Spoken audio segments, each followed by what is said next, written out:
Welcome back. Thank you for joining me in this next presentation.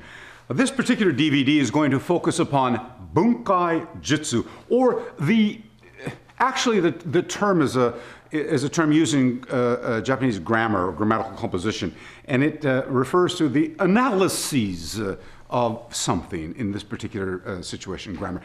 Our situation today is going to mean the analysis of techniques.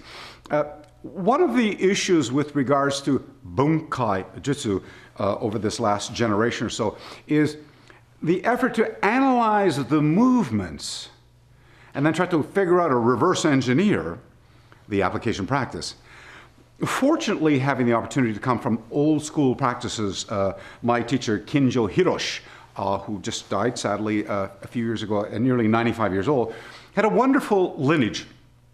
Impeccable, if I can use that particular term. His principal teachers were Hanashiro Chomo, Gusukuma Shimpan, Tokuro Ambun, Oshiro Chojo, and of course he'd had the opportunity to work and mingle and mix with some of the other pioneers, Miyagi Chojin, Motobu Choki, and so on.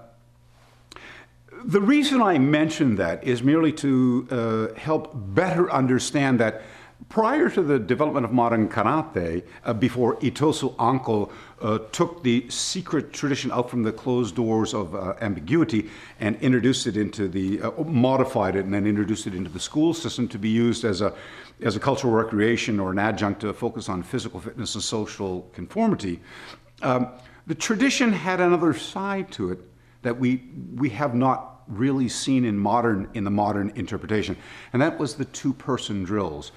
What I mean to say by the two-person drills is on the attacking side of the two-person drill was what I refer to as the habitual acts of physical violence. That contextual premise is the baseline foundation from which the application practices would become a means. And that by taking these conceptual philosophies or these tiny template rituals that address these particular acts of physical violence in their solo reenactment form and linking them together into a geometrical configuration, we arrive at something greater than the sum total of its individual parts, and therein lies kata.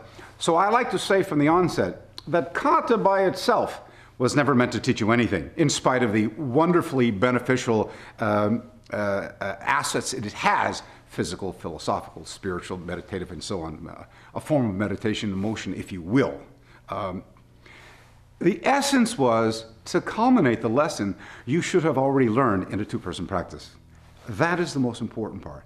And today, the focus is on Bunkai-jutsu, with the focus being upon the habitual act of physical violence. We'll walk through the practices, and then at the end I'll show you the solo representation of the template so that you can identify it.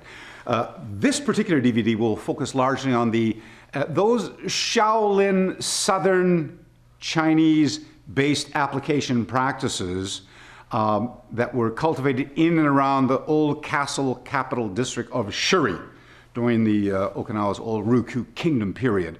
These formed the foundations of what has learned, which in 1927, largely due to Kano Jigoro's visit to Okinawa in January, became known as Shurite. And from the Shurite traditions, of course, we have the Shorin-ryu, many branches and schools of that interpretation. And certainly also that gave birth to at least part of Shotokan. And of course, as we know, at least a significant portion of Shitoryu Karate by Mabuni Sensei.